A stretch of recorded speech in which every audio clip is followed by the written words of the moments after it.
오늘 우리에게 주신 하나님의 말씀은 누가복음 7장 11절에서 17절까지입니다. 하나님의 말씀입니다. 그 후에 예수께서 나인이란 성으로 가실새 제자와 많은 무리가 동행하더니 성문에 가까이 이르실 때에 사람들이 한 죽은 자를 메고 나오니 이는 한 어머니의 독자요 그의 어머니는 과부라. 그 성에 많은 사람도 그와 함께 나오거늘 주께서 과부를 보시고 불쌍히 여기사 울지 말라 하시고 가까이 가서 그 관에 손을 대시니 맨 자들이 서는지라. 예수께서 이르시되 청년아 내가 내게 말하노니 일어나라 하시매 죽었던 자가 일어나 앉고 말도 하거늘 예수께서 그를 어머니에게 주시니 모든 사람이 두려워하며 하나님께 영광을 돌려 이르되 큰 선지자가 우리 가운데 일어나셨다 하고 또 하나님께서 자기 백성을 돌보셨다 하더라. 예수께 대한 이 소문이 온 유대와 사방에 두루 퍼지니라. 아멘. 옆에 계신 분들과 함께 인사 나누겠습니다. 한 주 동안 평안하셨습니까? 하나님의 은혜가 집사님에게 충만하게 임하기를 기원드립니다. 여러분 세상살이가 어떠하십니까? 살만하십니까?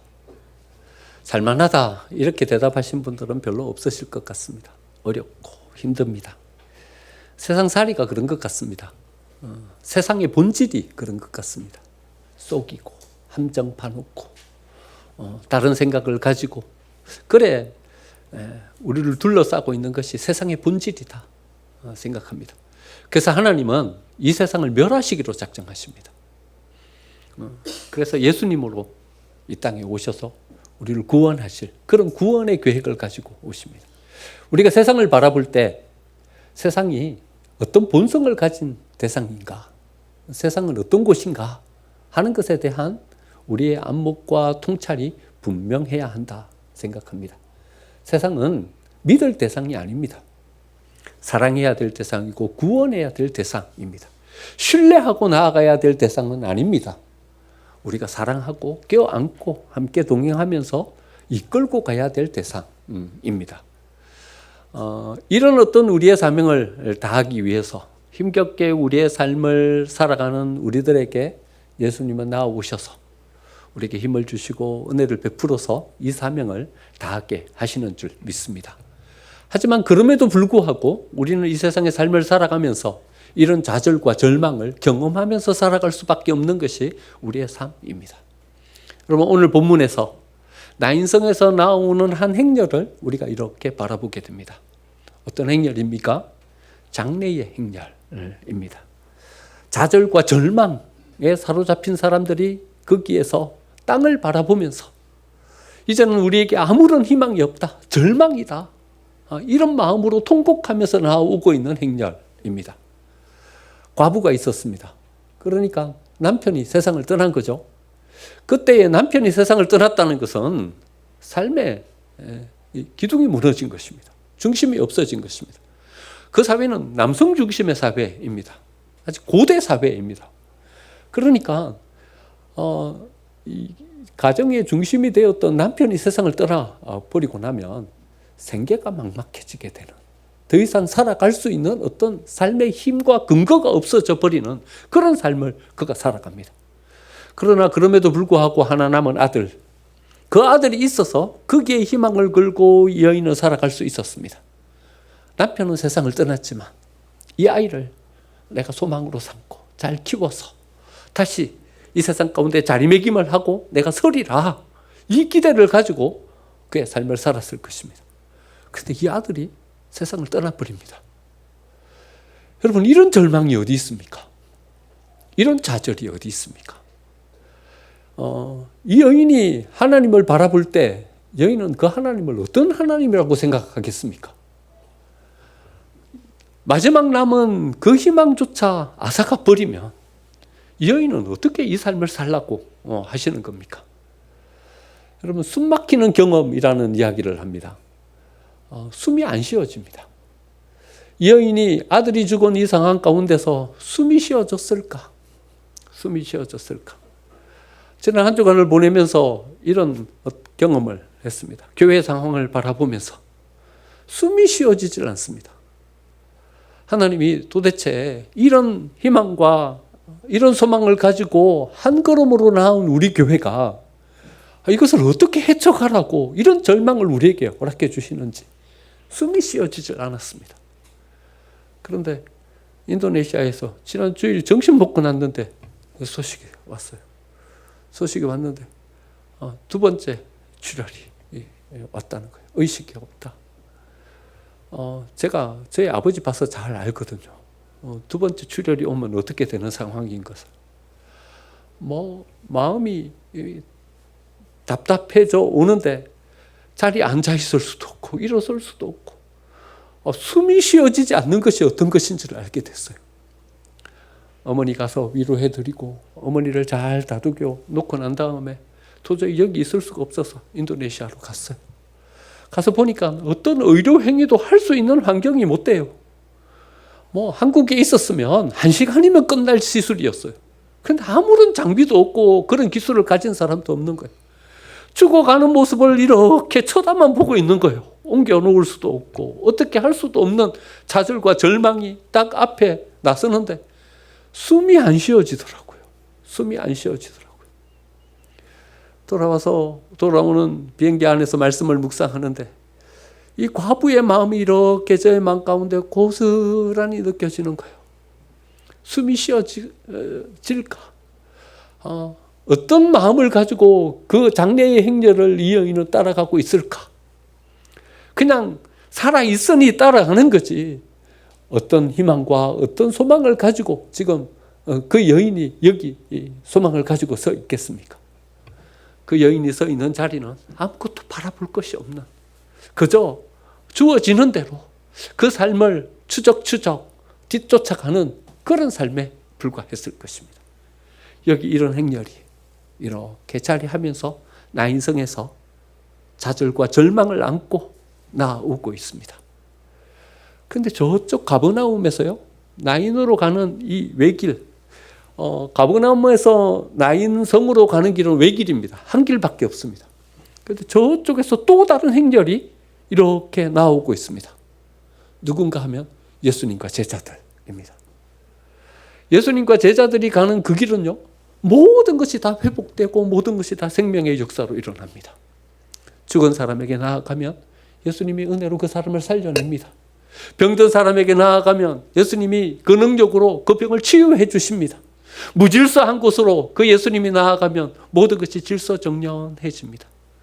회복되고 다시 세워지고 은혜의 역사가 일어나는 행렬입니다. 외길인데요, 그 외길의 절망으로 치닫는 이들을 향해서 예수님은 생명을 가지고 그들에게로 나아가고 계시는 것입니다. 우리가 좌절과 절망 가운데 사로잡혀 있으면 우리는 땅밖에 못 봐요. 저기서 우리를 향해서 나오시는 예수님의 행렬은 우리의 마음에도 우리의 눈에도 들어오질 않아요. 그저 우리는 이 좌절과 절망 가운데 사로잡혀서 이 길을 갈 수밖에 없는 것이죠. 하지만 예수님은 좌절과 절망 가운데 있는 우리를 그냥 버려두지 아니하시고 우리에게로 나아오시는 하나님이신 줄 믿습니다. 하나님은 우리에게로 오시는 분이십니다. 그것이 하나님의 속성입니다. 예수님으로 우리에게로 오셨습니다. 우리가 죄 가운데 영원히 멸망받을 수밖에 없는 상황으로 치닫게 되자 하나님은 우리를 그냥 버려두지 아니하시고 사람의 몸을 입고 이 세상으로 오십니다. 예수님은 사마리아 수가성 우물가로 찾아가십니다. 절망 가운데 5번 결혼하고 그 상황, 그 삶을 이길 수 없어서 홀로 우물로 나올 수밖에 없는 그 여인을 버려두지 아니하시고 그 길로 일삼아 가셔서 그 여인을 찾아가십니다. 38년 된 병자를 찾아가십니다. 모든 사람들은 축제를 벌이면서 예루살렘 그 성전 안에 있지만 예수님은 그것을 뒤로하고 38년 된 병자를 찾아가십니다. 하나님은 우리를 찾아오시는 줄 믿습니다. 우리가 어떤 절망 가운데 있을지라도, 어떤 좌절 가운데 있을지라도 방관하시는 하나님이 아니라 생명의 행렬을 짓고서 우리를 향해서 나오시는 하나님이신 줄 믿습니다. 예수님이 그 행렬, 그 가운데로 나아가서 이 두 행렬이 만나게 됩니다. 죽음 속에서 좌절과 절망을 안고 있었던 그 행렬이 이 생명과 회복의 은혜를 가지고 온 이 예수님을 만나게 됩니다. 만나게 되니까 첫 번째로 일어났던 사건이 그 죽음의 행렬이 멈추어 서게 됩니다. 14절 말씀 보니까 예수께서 가서 그 관에 손을 대시니 맨 자들이 서는지라. 여러분, 우리는 이 행렬을 멈출 수가 없습니다. 나사로가 죽었습니다. 죽으면 어떻게 됩니까? 무덤 속에 갇히게 되고 무덤 속에 묻어 놓으면 그는 서서히 썩어가고 이제는 그것을 이길 수 없는 그런 상태로 전락해 버립니다. 질병이 찾아옵니다. 질병이 찾아오면 질병을 이길 수가 없습니다. 그 질병의 지배 아래, 그 한계 아래 갇히게 됩니다. 38년 동안 거기 아래 묶여 있습니다. 12회 혈우병 앓은 여인 12회 동안 거기에 묶여 있습니다. 나병이 찾아오면 그 나병이라는 병이 주는 속박 속에 갇히게 됩니다. 우리는 그것을 이길 수 있는 힘이 없습니다. 그런데 예수님이 우리에게로 나오시면요, 그것이 더 이상 진행되지 않도록 예수님이 그것을 막아주시는 줄 믿습니다. 예수님이 우리에게 오시기만 하면, 예수님이 우리를 만나주시기만 하면 우리는 이 모든 진행되는 것을 멈추어 서서 다시 희망을 가지고 서게 하는 줄 믿습니다. 어떻게 멈추어 서게 하셨습니까? 관에 손을 대셨습니다. 예수께서 가서 그 관에 손을 대시니, 여러분, 관에 손을 대면 어떻게 됩니까? 정결법에 의하면 관에 손을 대면 그 관의 부정으로 말미암아 우리가 부정하게 됩니다. 여러분, 그 관의 부정함이 우리에게로 이렇게 흘러와서 우리를 부정하게 만듭니다. 그러니까 어디에 힘이 더 큽니까? 우리의 힘이 큽니까? 이 부정의 힘이 큽니까? 부정의 힘이 큽니다. 힘은 항상 더 큰 쪽에서 약한 쪽으로 흐르게 돼 있거든요. 그러니까 부정의 힘이 훨씬 더 크기 때문에 우리는 거기 손을 대면 안 돼요. 손을 대면 그 부정의 힘이 우리에게로 흘러와서 우리를 부정하게 만들어버려요. 그런데 예수님이 손을 대니까 그 관의 부정의 힘이 예수님을 부정하게 만드는 것이 아니라 예수님의 이 능력이 거기로 흘러가는 것을 보게 됩니다. 왜? 예수님이 우리에게로 오셔야 우리의 이 상황이 개선되고 우리의 이 난관이 극복되냐 하면 우리의 힘은 이 상황보다 작습니다. 그래서 어떤 상황이 우리에게 주어지면 우리는 그 상황에 속박되고 그 상황에 붙잡히고 갇힐 수밖에 없습니다. 하지만 예수님이 우리에게 오시면 그 예수님의 권능과 능력은 이 모든 상황보다 더 크십니다. 그렇기 때문에 예수님이 우리를 터치하여 주시는, 우리에게로 임하셔서 은혜를 베풀어 주시는 그 은혜 가운데 서면 우리는 이 모든 것들을 이기고 서게 될 줄 믿습니다. 예수님은 그 여인에게 이렇게 말씀하십니다. 울지 말라 말씀하십니다. 13절. 울지 말라 말씀하시는 예수님의 말씀은 그냥 피상적인 위로가 아닙니다. 우리는 이렇게 위로할 수밖에 없습니다. 등 두들겨 주면서 위로 받으십시오. 힘을 내십시오. 이렇게 위로할 수밖에 없습니다. 하지만 우리가 주는 그 위로는 그냥 피상적인 위로입니다. 우리는 그 상황을 어찌할 수가 없습니다.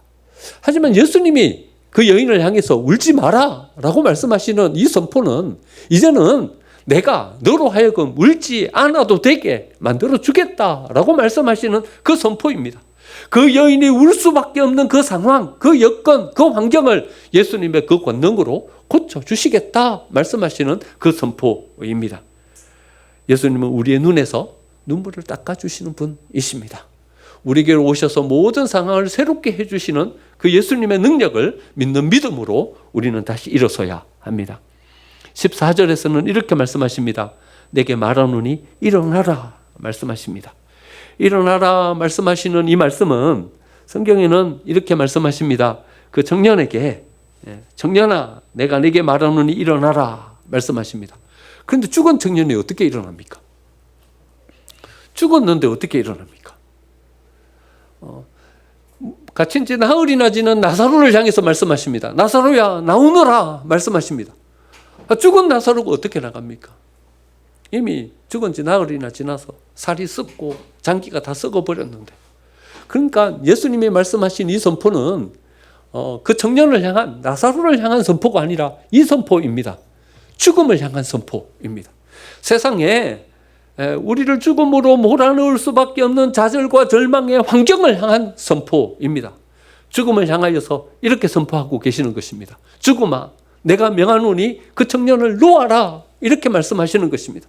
나사로를 향하여서, 그 무덤을 향하여서 이렇게 말씀하시는 것입니다. 사망의 저주야, 내가 명하노니 나사로를 놓아라. 이렇게 선포하고 계십니다. 예수님은 이렇게 선포하실 수 있는 분이십니다. 우리에게 나오셔서 이렇게 말씀하여 주실 줄 믿습니다. 모든 환경아, 모든 좌절과 절망아, 내가 명하노니 생명샘을 놓아라. 좌절과 절망 가운데 있는 모든 성도들을 놓아라. 우리에게 말씀하여 주실 줄 믿습니다. 예수님이 말씀하시면 우리는 그 예수님의 능력을 쫓아 다시 힘을 얻고 다시 일어서게 될 줄 믿습니다. 우리는 이런 질문을 가지고 이 본문을 대할 수밖에 없습니다. 예수님 살려주실 거면 죽지 않게 해주시지, 왜 죽음을 지나서 이런 좌절과 절망을 경험하면서 우리로 서게 하시는가? 예수님을 향하여서 질문할 수밖에 없습니다. 하나님은 왜 욥을 깊은 수렁의 절망 가운데 던지시고 그 깊은 수렁의 아픔을 경험하게 하시는가? 우리는 질문하게 됩니다. 여러분, 하나님은 왜 우리에게 시험을 허락하실까요? 왜 우리에게 좌절과 절망이라는 이 고난의 시간을 허락하실까요? 사단이 우리에게 시험을 주는 목적과 하나님이 그 시험을 허락하는 목적은 똑같습니다. 믿음 때문입니다. 사단은 그 시험을 통해서 그 믿음을 빼앗으려고 합니다. 하지만 하나님은 그 시험을 통해서 우리의 믿음을 세우려고 하십니다. 그러니까 이것이 시험이다라고 느끼면 우리는 뭐부터 딱 붙잡아야 되냐 하면요, 우리의 믿음부터 붙잡아야 됩니다. 여러분, 시험처럼 저는 느낍니다. 여러분들은 어떠십니까? 계속해서 연거푸 오는 첫 번째 이야기가 들리더니 두 번째 이야기가 들리고, 말씀드릴 수는 없지만 세 번째 이야기가 또 들리고. 여러분, 욥이 시험 당할 때 어쨌습니까? 자기의 모든 재산이 다 강도 맞았다 그러더니, 두 번째 자기의 아들들이 목숨을 잃었다 들리더니, 그 다음에 자기의 몸에 병까지 왔습니다. 여러분, 시험이라는 것이 주는 상황이 이렇게 눈에 보이지 않습니까? 저는 이렇게 느껴집니다. 아, 우리를 시험하고 계시구나. 우리에게 시험이 왔구나.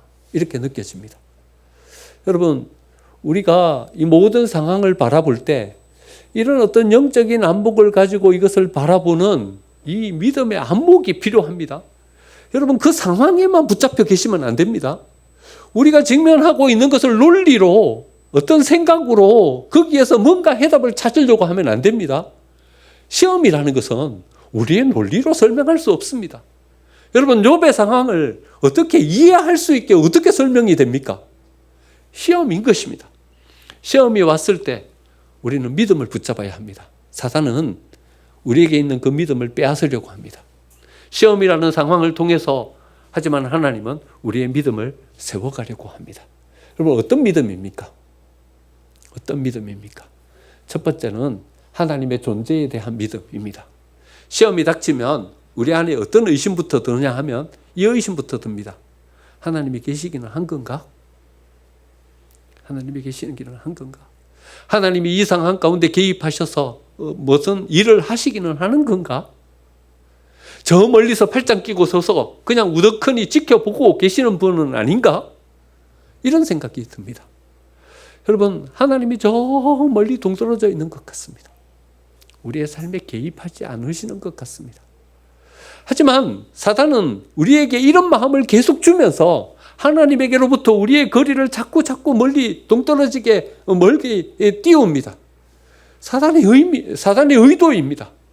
여기에 쉽게 우리의 믿음을 내어주고, 하나님이 없다, 하나님은 우리를 사랑하시지 않는다, 하나님은 우리의 삶에 관여하지 않는 분이다, 이렇게 우리의 믿음을 쉽게 내어주면 안 됩니다. 사단이 의도하는 것입니다. 이것이 시험이다라고 느꼈다면 우리는 뭘 꽉 붙잡아야 되냐 하면, 하나님은 여전히 우리를 사랑하고 계시고 우리를 향한 계획은 포기되지 않았고 하나님이 우리를 향한 사랑은 중단되지 않았음을 선포하면서 나아가야 합니다. 그 하나님의 존재를 더 선명하게 우리의 삶 가운데 세워가야 합니다. 여러분, 시험이 올 때만 이것을 할 수 있습니다. 시험이 안 올 때 여러분, 우리가 얼마나 하나님에 대한 것을 우리의 마음 가운데 선명하게 세웁니까? 두루뭉실하죠. 내 삶 살기에 바쁘죠. 하지만 시험에 직면하면 우리 안에 딱 느껴지는 것이 하나님의 존재입니다. 이때에 하나님을 이렇게 밀쳐내는 것이 아니라 하나님을 더 꼭 붙잡고 가까이 세워가야 합니다. 이때만 세워갈 수 있는 것입니다. 욥은 욥기 42장에서 이렇게 선포합니다. 내가 주께 대하여 귀로 듣기만 하였사오나 이제는 눈으로 주를 배움나이다. 42장 그 끝에 하나님께서 욥에게 주시려고 하는 그 믿음을 붙잡고 섭니다. 이 시험이 왜 왔습니까? 이 믿음 때문에 왔습니다. 내가 주께 대하여 귀로 듣기만 하였사오나 이제는 눈으로 주를 배움나이다. 그 하나님에 대한 믿음을 분명하게 하고 서게 하기 위해서 이 시험이 온 겁니다. 우리도 시험에 직면했을 때 이 믿음을 분명하게 하고 서야 합니다. 이 믿음이 우리에게 있기를 간절히 축원드립니다. 두 번째는요, 우리는 하나님에게서 어떤 존재인가? 라는 것에 대한 의심이 듭니다. 사탄은요, 우리에게 이렇게 이야기합니다. 너는 버림받았다. 하나님은 너를 더 이상 사랑하지 않는다. 너에게 관심이 없다. 이렇게 말합니다. 상황이 그렇습니다. 어려움이 우리 앞에 직면해. 고난 가운데 우리의 마음이 아프고 힘든 상황 가운데 우리가 노출되면 우리는 이런 마음을 가지고 설 수밖에 없습니다. 나는 버림받은 존재인가? 하나님은 우리에게 관심이 없는가? 나는 어떤 존재인가? 라는 것에 대한 의심이 두 번째로 들기 시작합니다. 나는 가능성이 없는 존재이구나. 하나님은 더 이상 나에게 은혜를 베풀어 주지 않는구나. 우리의 존재를 그렇게 세우는 것입니다. 하지만 하나님은 우리에게 이것을 의도하십니다. 수없이 많은 이런 상황들이 우리 앞에 또 닥치고 또 닥칠 것이다.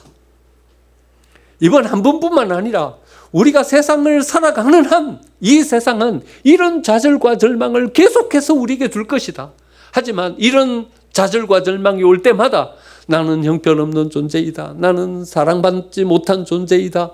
나는 무가치한 존재이다. 이래 하지 말고 이 시험의 때에 우리가 어떤 존재인지를 명확하게 다시 정립하고 세우라는 것입니다. 하나님의 사랑이 중단되지 않았다. 우리를 향한 하나님의 관심은 끝나지 않았다. 성경이 우리에게 말씀하여 주고 계시는 그 말씀을 붙잡고 서기를 바라고 계십니다. 로마서 8장 35절 39절 이렇게 선포하십니다. 여러분 한번 가보실까요? 우리 같이 한번 이 말씀을 한번 읽어보시죠. 로마서 8장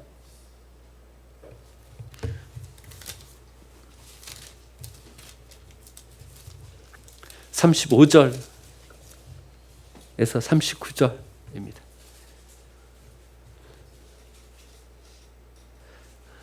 250페이지입니다. 35절 한 절 먼저 한번 다 같이 봉독하겠습니다. 시작.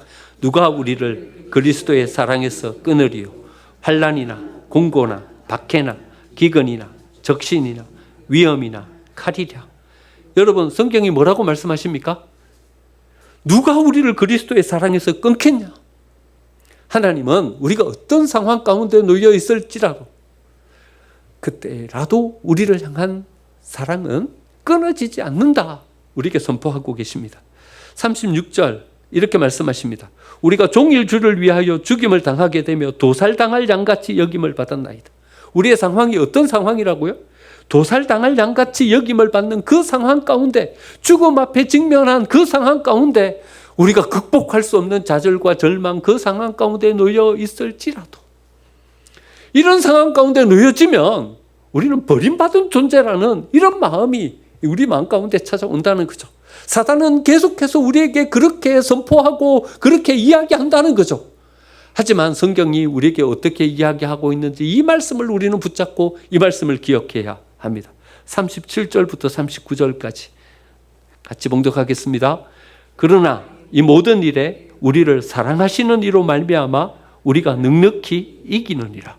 내가 확신하노니 사망이나 생명이나 천사들이나 권세자들이나 현재의 일이나 장래의 일이나 능력이나 높음이나 깊음이나 다른 어떤 피조물이라도 우리를 우리 주 그리스도 예수 안에 있는 하나님의 사랑에서 끊을 수 없으리라. 우리는 어떤 존재인가 하면 하나님이 사랑하시는 존재입니다. 우리는 어떤 존재인가 하면 하나님이 놓을 수 없는 존재입니다. 환경 때문에 우리의 존재가 흔들려서는 안 됩니다. 환경 때문에 하나님께서 우리를 어떤 사랑으로 우리를 바라보고 계시는지, 우리가 어떤 사랑을 받고 있는 사람들인지 그것을 의심해서는 안 된다는 것입니다. 여러분, 너무 쉽게 하나님을 향한 사랑, 하나님의 존재에 대한 믿음을 포기하지 마시고, 너무 쉽게 우리의 존귀함을 허물지 마시고 견고하게 믿음을 세워갈 수 있는 저와 여러분이 되시기를 간절히 축원드립니다. 세 번째 사탄이 빼앗으려고 하는 것은 승리에 대한 확신의 믿음입니다. 여러분, 이런 상황 가운데 놓여지게 되면 우리는 이런 마음이 우리 속에 찾아옵니다. 졌구나. 우리가 패배했구나. 이런 마음이 듭니다. 근데 성경은 우리는 지지 않는다, 이렇게 말씀하십니다. 세상은 돈으로 우리를 좌절하게 해도 여러분, 세상은 우리 못 이깁니다. 우리가 승리합니다. 여러분, 믿으십니까? 세상의 권력과 관계한 개교로 우리를 절망의 늪에 빠뜨려도 세상은 우리 못 이깁니다. 왜냐하면 하나님의 말씀이 그래 선포하고 있기 때문에 그러합니다. 마태복음 16장 18절, 음부의 권세가 교회를 이기지 못하리니. 뭐라고요? 음부의 권세가 교회를 이기지 못하리니. 여러분, 음부의 권세가 교회를 이기지 못합니다. 교회가 승리합니다. 믿음이 승리하고 성도의 신앙이 승리하는 줄 믿습니다. 음부의 권세를 더 정확하게 이렇게 직역하면요, 이건 지옥의 문입니다. 지옥의 문이 교회를 이기지 못하리니, 이렇게 더 정확하게 번역할 수 있습니다. 그런데 지옥의 문은 자세히 살펴보면요, 이거는요 지옥을 방어하는 방어용 성이잖아요. 공격용이 아니잖아요. 그러니까 교회가요 지옥의 문 때문에 공격받는 건 아니에요. 지옥의 문은요 지옥을 더 견고하게 지키는 성입니다. 여기 지옥을 더 견고하게 세웁니다. 이 지옥을 더 두렵게 만드는 것, 그게 지옥의 문입니다. 그러면요 누가 스스로 무너지는 거예요? 우리가 스스로 무너지는 거예요. 뭘 보고요? 그 지옥을 보고요. 좌절과 절망스러운 지옥 같은 그 상황을 보고요. 낭망할 수밖에 없는 그 지옥 같은 상황을 보고요. 우리가 두려움을 가지는 거예요. 아이고, 저걸 어떻게 이겨? 이 좌절과 절망의 상황을 우리가 어떻게 이겨가? 우리 가운데 찾아온 두려움이 우리 스스로를 무너뜨리는 것입니다. 하지만 성경은 우리에게 뭐라고 말씀하십니까? 우리가 이긴다고요.